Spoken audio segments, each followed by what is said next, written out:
Let's get uncomfortable. If this video is on your For You page, then it's probably for a reason, so listen up. Uncomfortability is key. So real talk, have you noticed how good you've gotten at staying stuck?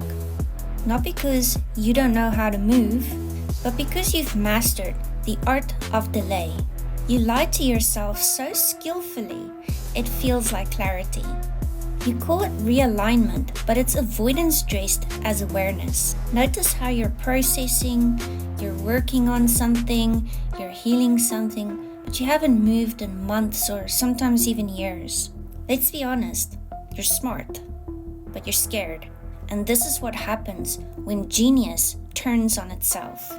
It paints procrastination as preparation, and it makes stagnation sound so spiritual.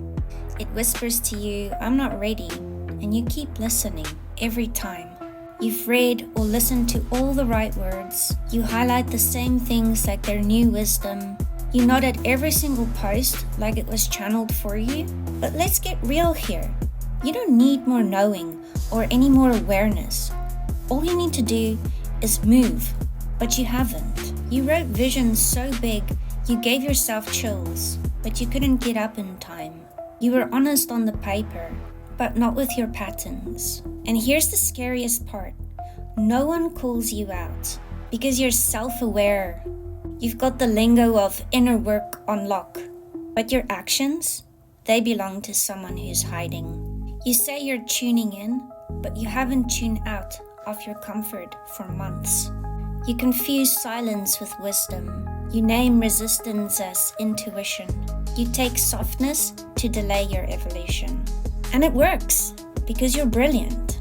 You've repacked avoidance so beautifully, even you believe it. But let's cut the story. You're not becoming your higher self. You're dodging the grief of letting go of your familiar self. That future you dream about, it doesn't thrive in your current routine. It doesn't rise with these habits. It doesn't exist in this rhythm. You keep thinking the enemy is fear. It's not. The enemy is the belief, and as long as you're not breaking, you're fine. You were handed a beautifully decorated cage. It looks like healing, it feels like safety, and now it's your comfort zone.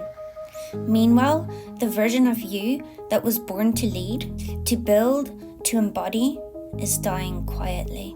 You don't need another download or epiphany. You need disruption.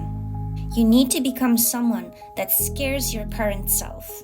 Because if you don't act, that delay literally becomes your destiny.